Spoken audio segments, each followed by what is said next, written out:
Good afternoon, students, and good afternoon, viewers. And this time I'm going to discuss the concept of supply under GST. Now, the taxable event under GST is supply. The scope of supply under GST can be understood in terms of the following parameters. Supply should be of goods or services. Supply should be made for a consideration. Supply should be made in the course or furtherance of business. While these parameters describe the concept of supply, under certain circumstances, transactions have been deemed as supply even when the supply is made without consideration or not in the course or furtherance of business. Activities specified in Schedule 1 are deemed to be a supply even without consideration. Further, import of services for a consideration, whether or not in the course or furtherance of business, is treated as supply. Now, besides, some specified transactions or activities are neither treated as supply of goods nor a supply of services. Furthermore, certain activities have been categorized as supply of goods or as supply of services. The discussion with respect to supply is broadly categorized into the following. Now I am making two major heads, that is supply includes and supply excludes. Now so far the inclusions are concerned, these will be included in the definition of supply. Number one, supply for consideration in course or furtherance of business. Number two, importation of services for consideration, whether or not in course or furtherance of business. Number three, supply without consideration. And number last, activities to be treated as supply of goods or supply of services. But supply excludes the negative list. Now, subsections of section 7 along with related schedules are as under. Supply of consideration in course or furtherance of business, that is given under section 7 subsection 1 clause A. Supply includes sale, transfer, barter, exchange, license, rental, lease, disposal, etc. for consideration in the course or furtherance of business.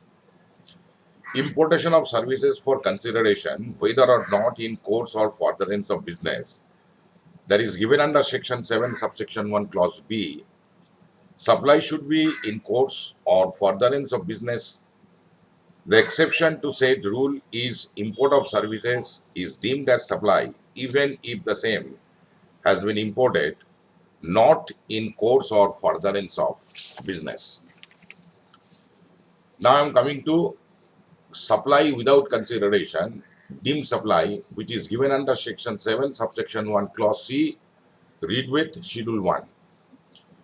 This includes all supplies made to a taxable or non-taxable person even if the same is without consideration. These are specifically mentioned in schedule 1 appended to the CGST Act. As per schedule 1, in the following four cases, supplies made without consideration will be treated as supply under section 7 of the CGST Act. Now, first one is permanent transfer or disposal of business assets. Any kind of disposal or transfer of business assets made by an entity on permanent basis, even though without consideration, qualifies as supply. However, it is important to note that this provision would apply only if input tax credit has been availed on such assets. Hence, in order to qualify as supply, the following conditions need to be satisfied. Number one, there must be a disposal or transfer of business assets. Number two, transfer or disposal must be permanent. And input tax credit must have been availed on such business assets. Now I am coming to point number 2, supply between related persons or distinct persons. Supply of goods or services or both between related persons or between distinct persons as specified in section 25 will qualify as supply provided it is made in the course or furtherance of business. Next I am coming to supply between principal and agent. Supply of goods by a principal to his agent without consideration whether the agent undertakes to supply such goods on behalf of the principal is considered as supply. Similarly, supply of goods by an agent to his principal without consideration where the agent undertakes to receive such goods on behalf of the principal is considered as supply. Now I am coming to next points which merit consideration in this regard are as follows. Point number 1, only supply of goods and not supply of services is covered here. Supply of goods between principal and agent without consideration is also supply. Thus, the supply of services between the principal and the agent and vice versa would therefore require consideration to be considered as supply, and thus it is liable to GST. Next comes importation of services. Import of services by a person from a related person or from his establishments located outside India without consideration in the course or furtherance of business shall be treated as supply. The, now, the combined provisions of relating to import of services as given under section 7 subsection 1 clause B and section 7 subsection 1 clause C read with schedule 1. I am just going to depict in the following manner. Import of services with consideration in the course or furtherance of business will be treated as supply.